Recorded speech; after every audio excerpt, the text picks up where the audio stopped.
지난 시간까지는 두 에피소드에 걸쳐 독일 리슬링 와인 용어들과 리슬링이 생산되는 주요 산지에 대해 알아봤습니다. 사랑스럽고 우아한 독일 리슬링을 즐기는데 조금이라도 도움이 되셨길 바랍니다. 이번 에피소드에서는 포르투갈의 북서부에 있는 도우로 강가에서 여행을 시작하려고 하는데, 이곳은 알코올 레벨은 일반 와인보다 좀 높고 주로 레드이면서 당도가 있는, 역사적으로 오랫동안 사랑받아온 유명 와인이 생산되는 곳입니다. 어떤 와인일지 이제 시작해 봅니다. 안녕하세요. 10미닛 와인 아카데미의 와인 스페셜리스트 제이미입니다. 반갑습니다.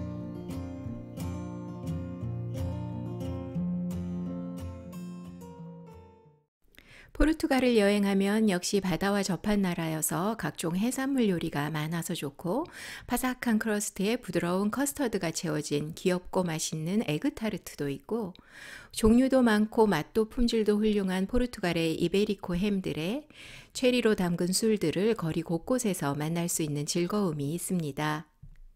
포르투갈에도 여러 와인 산지가 있는데 남쪽보다는 주로 북부 쪽에 우수한 산지들이 많고, 그 중에서도 도우로 강을 따라 자리한 도우로밸리는 일반 와인들도 물론 생산되지만 많은 애호가들에게 오래도록 사랑받고 있는 폴트 와인이 생산되는 주 산지입니다.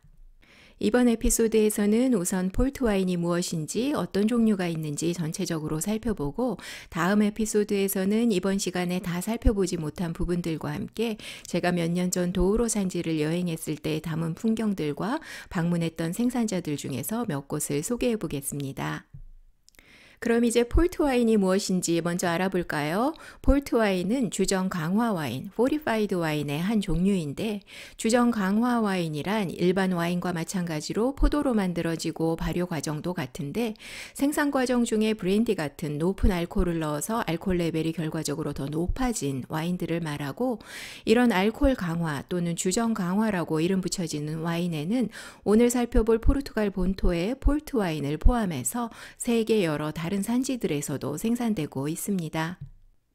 스페인의 쉐리는 발효가 다 끝나서 포도의 당분이 다 알코올로 발효된 후 그 베이스 와인의 주정을 강화하기 때문에 대부분 드라이한 스타일인 반면, 포르투갈의 폴트 와인은 발효가 진행되는 중에 주정이 강화되고, 이때 첨가된 높은 에탄올이 발효를 진행하던 이스트를 비활성화시키면서 발효가 멈추게 돼서 알코올로 전환되지 못한 포도의 당분이 남게 되고, 결과적으로 폴트는 단맛이 있고 알코올 레벨은 와인에 따라 보통 17에서 22% 정도의 와인이 됩니다. 이렇게 에탄올을 강화시킨 폴트 와인이 만들어졌던 큰 이유는 냉장 운반 기능이 없었던 몇백 년 전 와인의 수송 기간 동안 와인의 박테리아나 세균 번식을 억제해서 와인이 상하는 것을 최대한 막고 와인을 오래 저장하게 하기 위해서였다고 합니다. 폴트 와인이 생산되는 산지는 포르투갈 북부를 흐르고 있는 도우로라는 강 주변으로 형성된 도우로밸리로, 스페인에서는 두에로라고 불리는 이 도우로 강은 스페인에서 시작해서 포르투갈을 지나 대서양으로 흐르는데, 폴트라는 이름은 도우로 강이 대서양과 만나는 지점에 위치한 포르토라는 도시에서 와인의 주 거래가 이루어지면서 그 이름이 생겨났다고 하고, 포르토와 도우로 강을 보고 마주하는 도시 빌라노바 드 가이아 쪽으로는 현재 여러 생산자들의 저장고와 테이스팅룸들이 자리하고 있습니다. 폴트의 주 생산은 이 두 도시에서 도우로 강을 따라 두어 시간 들어간 지역에서 주로 이루어지고 있는데, 그 산지들은 여름에 아주 무덥고 겨울에 더 추운 곳이어서 산지에서 생산된 폴트들은 이렇게 배럴에 담겨 좀 더 서늘하고 기온차가 덜한 포르토 근처로 이런 작은 배를 이용해 옮겨져서 이곳에서 숙성 기간을 거치고 와인 거래도 이루어졌었다고 합니다. 물론 지금은 더 발달된 수송 방법과 온도 조절이 되는 와인셀러 시설이 마련돼 있지만, 지금도 이 포르토 지역을 여행하면 강가에서 자주 볼 수 있는 아름다운 풍경입니다. 앞서 말한 것처럼 이 두 도시에서 도우로 강을 따라 더 안쪽인 동쪽을 향해 들어가면 포도밭 산지가 펼쳐지기 시작하는데, 급격한 경사면에 테라스식으로 위치한 포도밭 풍경이 너무나 아름다운 이 산지는 실제 재배 환경으로는 많은 어려움이 있었던 곳으로, 현재는 규모가 큰 생산자들은 모던한 테이스팅룸을 갖춘 건물도 가지고 있고, 포도밭들도 어느 정도는 기계의 진입이 가능할 수 있도록 테라스 구조를 많이 개선해서 예전보다는 좀 더 나아진 재배 환경이 되었습니다. 1년 강수량도 적고 드라이하고 무더운 여름이 있는 이 도우로밸리에서는 이런 환경에 잘 맞는 더위에 강한 포도 품종들이 자라고 있고, 이곳에 허가된 수십 개의 품종들 중에서 우수 폴트 와인에 주로 이용되는 품종들은 대표적으로 이렇게 5가지입니다. 이 중에서 틴타 호리즈는 스페인에서는 템프라니오라고 불리는 품종이고, 토우리가 나시오날은 포르투갈을 대표하는 우수 품종인데, 기후 온난화로 인해 보르도에 얼마 전 새롭게 허가된 품종들 중 하나이기도 합니다.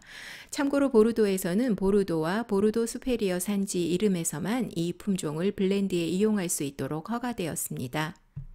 폴트 와인이 어디에서 생산되는지, 또 어떤 품종으로 만들어지는지 알아봤고, 이제 폴트 와인을 구입할 때 필요한 폴트의 종류에 대해 살펴보겠습니다.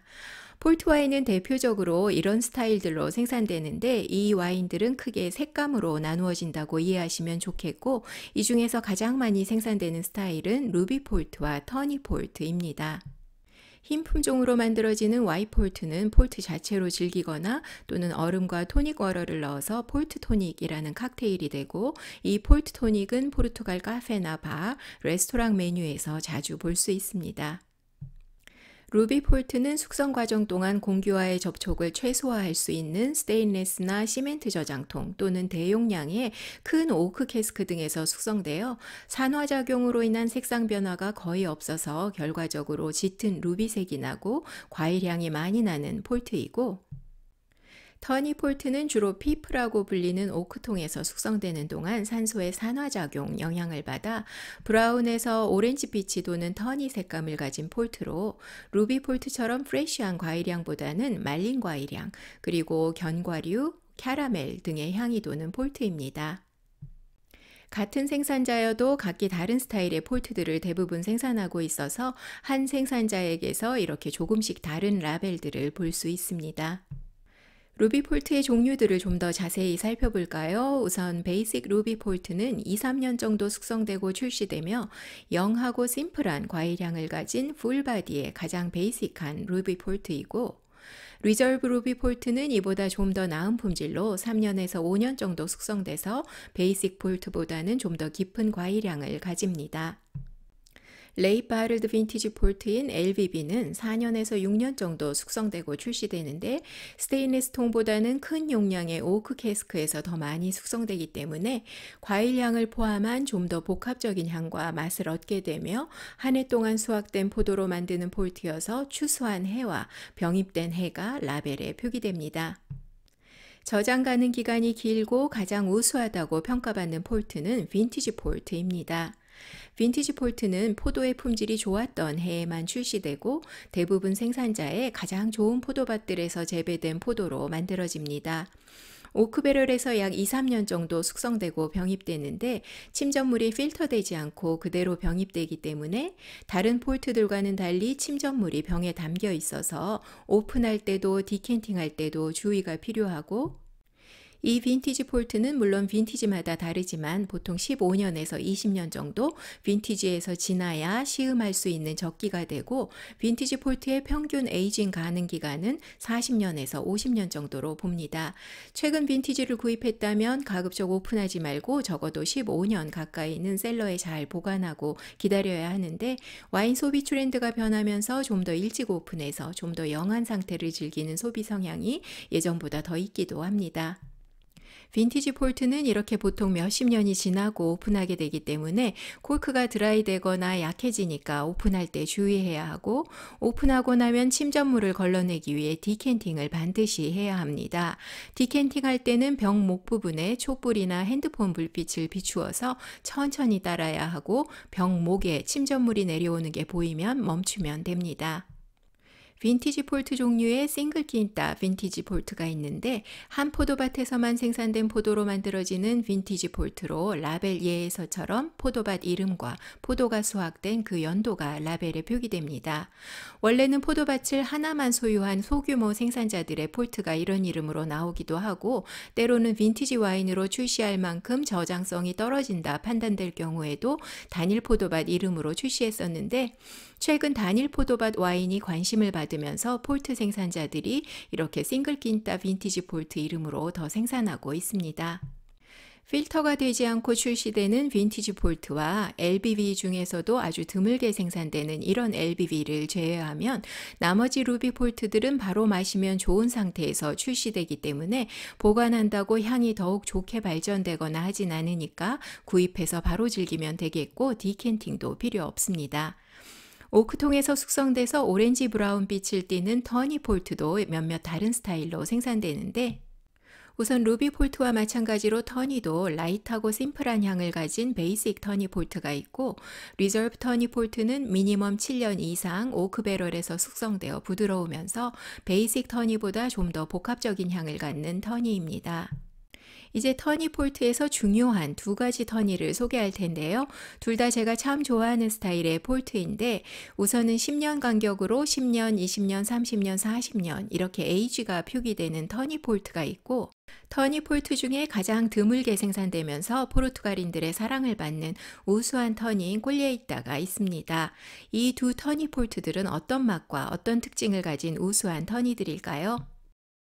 다음 시간엔 폴트 와인 두 번째 시간으로 이 두 터니 폴트들에 대해 계속해서 알아보고 앞서 말한 것처럼 몇 년 전 도우로밸리를 여행했을 때 방문했던 장소들과 몇몇 생산자들을 소개하겠습니다. 실제 생산이 어떤 환경에서 또 폴트 와인이 어떤 풍경에서 이루어지고 있는지 보실 수 있으실 겁니다. 강의의 끝까지 함께 해주신 모든 분들께 감사드립니다. 다음 시간 도우로밸리에서 폴트 와인과 함께 다시 만나겠습니다. 감사합니다.